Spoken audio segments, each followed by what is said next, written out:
എല്ലാവർക്കും പുതിയൊരു വീഡിയോയിലേക്ക് സ്വാഗതം.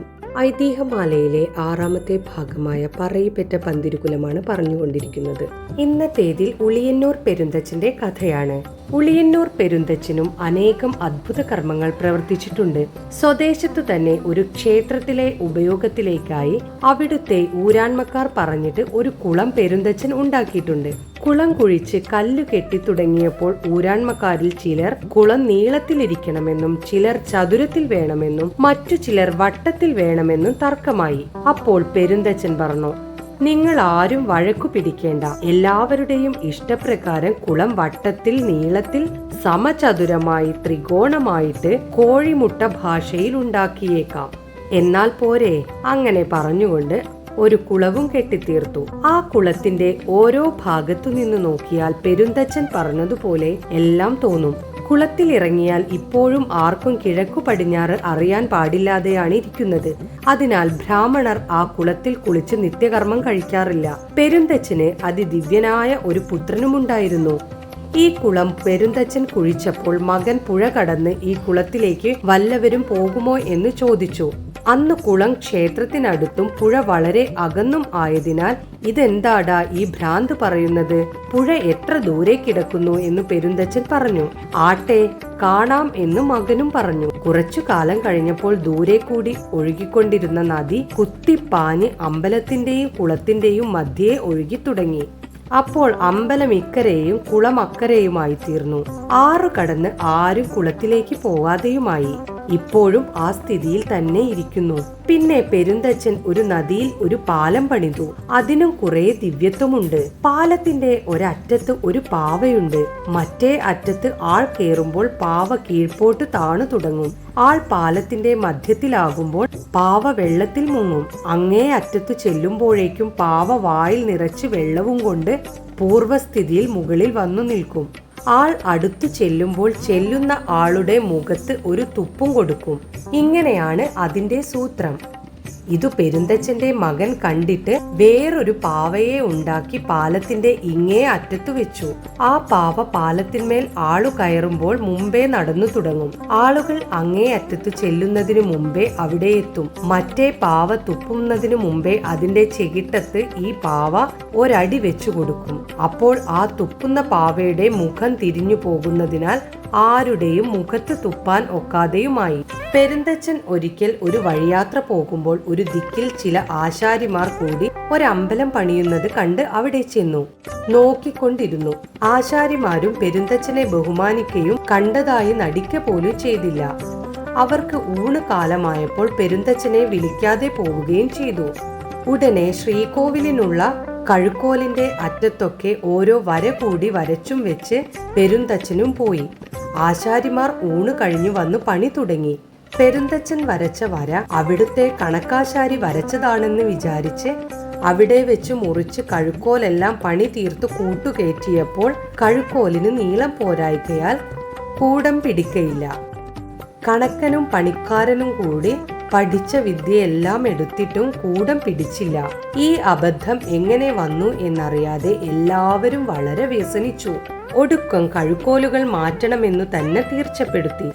ശ്രീകോവിലിന്റെ കൂട്ടം കയറ്റിയ വിധത്തിൽ തന്നെ കൂടം പിടിക്കാതെ ആ നിലയിൽ വെച്ചും വെച്ച് തന്നെ വേറെ പണികൾ തുടങ്ങി. പെരുന്തച്ഛൻ പോയി ആരും അറിയാതെ കുറെ കടുന്തുടികൾ ഉണ്ടാക്കി കൊണ്ടു പുറപ്പെട്ടു. യാത്രയായപ്പോൾ എങ്ങോട്ടാ യാത്ര എന്ന് മകൻ ചോദിച്ചു. ഒന്നും മിണ്ടാതെ പെരുന്തച്ഛൻ പോയി. പിന്നാലെ മകനും പുറപ്പെട്ടു. ഒരു ദിവസം ഉച്ചയായപ്പോൾ ഈ അമ്പലം പണിയുന്ന സ്ഥലത്ത് വന്നു. അപ്പോൾ ആശാരിമാരെല്ലാം ഉണ്ണാൻ പോയിരിക്കുകയായിരുന്നു.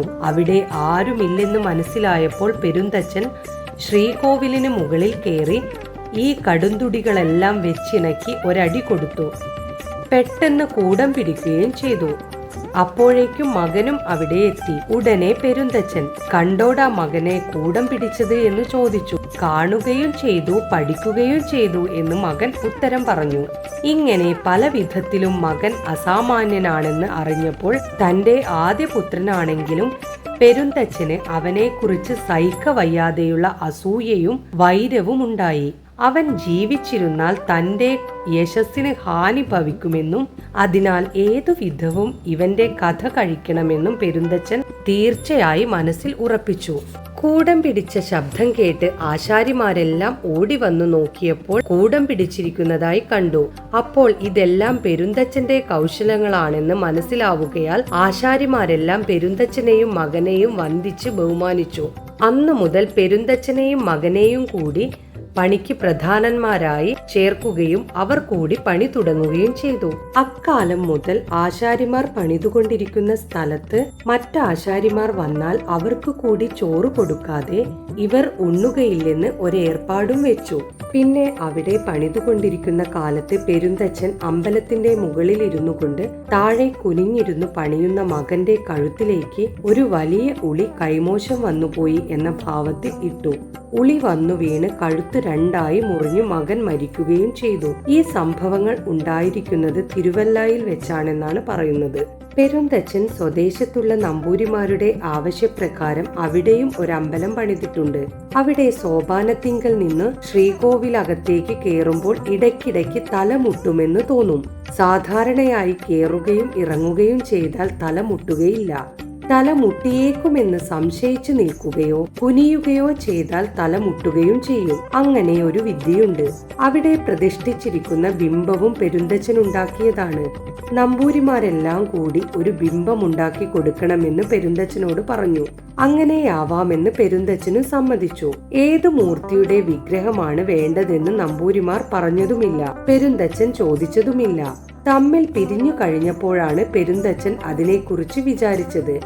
എല്ലാവരും അത്താഴം കഴിഞ്ഞ് കിടക്കുന്ന സമയം അവരവരുടെ ഇഷ്ടദേവതമാരുടെ പേരു പറഞ്ഞു പ്രാർത്ഥിക്കുമല്ലോ. അതിനാൽ നമ്പൂരിമാർ കിടക്കുന്ന സമയം എന്തു പറയുന്നു എന്നറിയണം. അതറിഞ്ഞാൽ അവരുടെ ഇഷ്ടദേവതയുടെ വിഗ്രഹം ഉണ്ടാക്കി കൊടുക്കാമല്ലോ എന്നിങ്ങനെ വിചാരിച്ച് പെരുന്തച്ചൻ പല ദിവസമായി നമ്പൂരിമാർ കിടക്കുന്ന സമയത്ത് അവിടെയൊക്കെ പോയി ഒളിച്ചു നിന്നു. അവരെല്ലാം കിടക്കുന്ന സമയത്ത് അവിടെ കിട എന്നും പറഞ്ഞുകൊണ്ടാണ് കിടക്കുക. അല്ലാതെ ഈശ്വരനാമം ഒന്നും പറയുക പതിവില്ല. ഒടുക്കം പെരുന്തച്ചൻ എന്നാൽ അവിടെ കിട എന്നും പറഞ്ഞ് ഒരു ബിംബം ഉണ്ടാക്കി കൊടുത്തു. അങ്ങനെ ഒരു ബിംബം ഇപ്പോഴും അവിടെ കിടക്കുന്നുണ്ട്. മൂർത്തി എന്താണെന്ന് ആർക്കും നിശ്ചയവുമില്ല.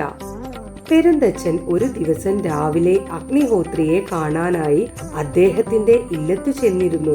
പെരുന്തച്ചനും മറ്റും അഗ്നിഹോത്രിയുടെ ഇല്ലത്തു ചെന്നാൽ ശ്രാദ്ധമൂട്ടേണ്ടുന്ന ദിവസങ്ങളിലല്ലാതെ അകത്തു കടക്കാറില്ല. മറ്റുള്ള ദിവസങ്ങളിൽ അവിടെ ചെന്നാൽ യഥാക്രമം പുറത്തു നിൽക്കുകയേ പതിവുള്ളൂ. അതിനാൽ പെരുന്തച്ചൻ അന്നു ചെന്നിട്ട് പടിക്കു പുറത്താണ് നിന്നത്. അവിടെ നിന്നുകൊണ്ട് അഗ്നിഹോത്രി അപ്പോൾ എന്തു ചെയ്യുകയാണെന്ന് അന്വേഷിച്ചു. അപ്പോൾ അദ്ദേഹം സഹസ്രാവൃത്തി കഴിക്കുകയാണെന്ന് ഭൃത്യന്മാർ പറഞ്ഞു. ഉടനെ പെരുന്തച്ചൻ അവിടെ ഇരുന്ന് നിലത്ത് ചെറുതായിട്ട് ഒരു കുഴി കുഴിച്ചു. പെരുന്തച്ചൻ പിന്നെ അന്വേഷിച്ചപ്പോൾ അഗ്നിഹോത്രി ആദിത്യ നമസ്കാരത്തിലായിരുന്നു. അപ്പോഴും പെരുന്തച്ചൻ ഒരു കുഴി കുഴിച്ചു. പിന്നെ അന്വേഷിച്ചപ്പോൾ അഗ്നിഹോത്രി ഗണപതി ഹോമത്തിലായിരുന്നു. പെരുന്തച്ചൻ അപ്പോഴും ഒരു കുഴി കുഴിച്ചു. ഇങ്ങനെ പെരുന്തച്ചൻ അന്വേഷിച്ചപ്പോഴൊക്കെ അഗ്നിഹോത്രി വിഷ്ണു പൂജ, ശിവപൂജ, സാളഗ്രാമ പുഷ്പാഞ്ജലി, വൈശ്യം മുതലായി ഓരോന്നു കഴിച്ചുകൊണ്ടിരിക്കുകയായിരുന്നു. അപ്പോഴെല്ലാം പെരുന്തച്ചൻ ഓരോ കുഴി കുഴിക്കുകയും ചെയ്തു. നേരം ഉച്ചയായപ്പോഴേക്കും അഗ്നിഹോത്രി പുറത്തു വന്നു. അപ്പോൾ പെരുന്തച്ചൻ തേവാരമെല്ലാം കഴിഞ്ഞോ എന്ന് ചോദിച്ചു. അഗ്നിഹോത്രി അപ്പോൾ പറഞ്ഞു, ഏകദേശം എല്ലാം കഴിഞ്ഞു. പെരുന്തച്ചൻ വന്നിട്ട് വളരെ നേരമായി അല്ലേ?